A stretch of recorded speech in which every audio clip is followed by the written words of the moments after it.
So hello mga kamap enthusiast. So ituturo ko naman ngayon ay sa softball.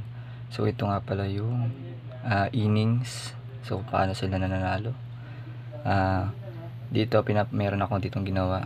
Okay. So ito yung team A, ito yung team B. So ang innings po natin ay meron lang siyang 7 innings. So papaliwanag natin yung halimbawa, for example itong first innings, ang batter ay ang unang papalo ay itong team A. So ang team A ay meron pong 3 chances or 3 life. Okay, tatlong buhay or chance na makapalo.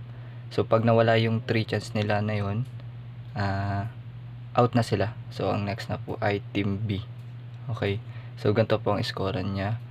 So nakalagay po doon na yung home run. So yung baseball po merong ganito po siya. Ito yung home base. Ito yung first base. Okay, basta first base. And ito po yung second. Okay, second lagyan ng 2. And ito yung third. Meron 3. And ito yung balik back to home base. So ito po yung home base.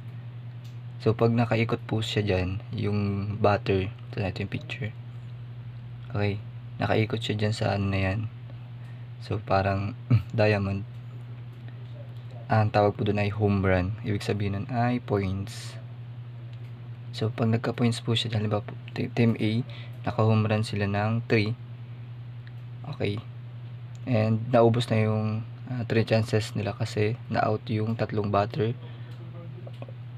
Ang score po nila ay 3 kasi naka 3 home run sila, naka 3 ikot sila dyan. Okay, and next po ang papalo na ay team B. Sa team B naman, ang mangyayari ay ganun ulit. So sila naman yung papalo. So halimbawa naka-score sila ng 5 tapos na-out na sila kasi naubos na yung 3 chances nila or yung 3 life o yung 3 buhay. So may 5 sila dito. The next po ay so ganun lang po siya. Then ganun ulit, di nakatapos na yung team B na pumalo. Ang next na ulit ay team A. So second inning na tayo.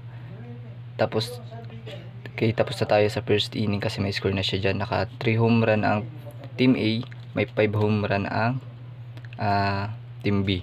So next na po tayo sa second inning. So halimbawa nag-score sila dyan ng halimbawa 0, wala sila na score. Next po ay halimbawa dito po ay naka-2 sila. Next po ay dito naman ay basta dito naman 0, dito naman naka-score sila ng 5. So ganun lang po.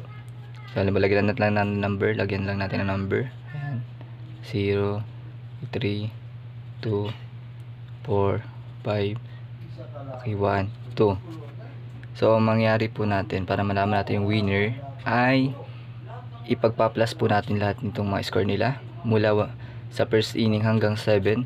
So 8, 11, 15, 16. So dito po total natin ay 16 ang team A.